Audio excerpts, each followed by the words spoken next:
લીમખેડા તાલુકાના માંડલી ગામે આવેલું તળાવ કે જેની અંદર ગામના પ્રાથમિક શાળાના આચાર્ય અને રાજકીય વર્ગ ધરાવતા મનહરભાઈ પારસિંગભાઈ તેમના દ્વારા તળાવના અમુક ભાગમાં દબાણ કરતા પંચાયતના સભ્યો અને ગ્રામજનો દ્વારા તળાવની જગ્યા ખાલી કરવા માટે તાલુકા અને જિલ્લા કક્ષાના અધિકારીઓ તથા કલેક્ટરશ્રીને પણ લિખિત રજૂઆતો કરવામાં આવી છતાં રાજકીય વર્ગ ધરાવતા મંડાલી ગામના પ્રાથમિક શાળાના આચાર્ય મનહરભાઈ પર સરકારી તંત્ર દ્વારા પણ કોઈ કાર્યવાહી કરવામાં આવતી નથી, જેથી ગ્રામ લોકોના મનમાં પ્રશ્ન ઊભો થાય છે કે એવો તો કોનો હાથ છે આ માણસના માથા પર, જેથી સરકારી તંત્ર અને કલેક્ટરશ્રી જેવા ઉચ્ચ અધિકારીઓ પણ તેના પર કાર્યવાહી કરતા ડરી રહ્યા છે।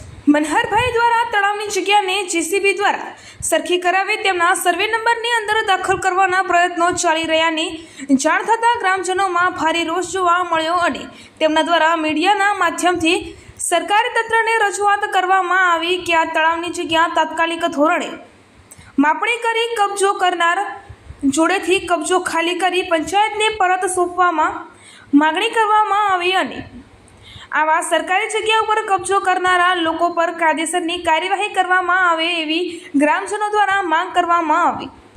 રિપોર્ટર ચંદુભાઈ મોહનિયા, દાહોદ। ઢગલો છે ને આ તળાવની જમીનમાં છે, આ ઢગલો નાખ્યો કૂવો ભલે એના સર્વે નંબરમાં છે, પણ આ બરાબર એટલે આ જે બોલું હું એ બરાબર બોલું છું।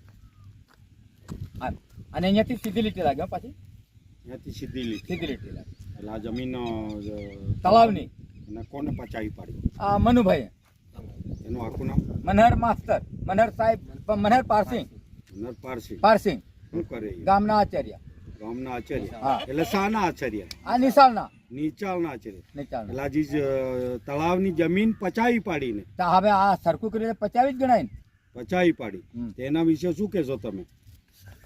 એને માટે અમારે સર્વે કરવું છે, તળાવની જમીન કેટલા હેક્ટર કેટલા ગુમઠા, એટલે કોને સર્વે કરવા કોને બોલાવશો તમે? કોને રજૂઆત કરી? હવે તો જ બને ને। કયા સાહેબોને રજૂઆત? હવે એ તો સાહેબ અમે કયા સાહેબ છે અમને શું ખબર પડે? તમે કોને રજૂઆત ક્યાં કરી? લેખિતમાં? નાની સિંચાઈ મેં, નાની સિંચાઈ? હા, નાની સિંચાઈ વાળા સાહેબ બી આવેલા, પરાન સાહેબ મેં, કલેક્ટર મેં, ટીડીઓ। તો પછી કોણ અહીંયા કોણ તમારી જમીન દેખવા માટે કોણ આવે? નાની સિંચાઈ વાળા એટલે જ આવેલા, એની સિવાય કોઈ નહીં આવે। બીજા નહીં આવ્યા? ના, કોઈ નહીં। કેટલો ટાઈમ થયો? આ તો ઘણો ટાઈમ થયો, હજુ એ ક્યાં ઊંઘી રહ્યા છે? હવે સાહેબ એના માટે તમે શું કહેશો? અન્યાય તમારી જોડે અન્યાય થયો કે તમને? અન્યાય થયો અમારે, તમને અન્યાય થયો? હા, અન્યાય થયો, કોઈ જવાબ નથી મળતો?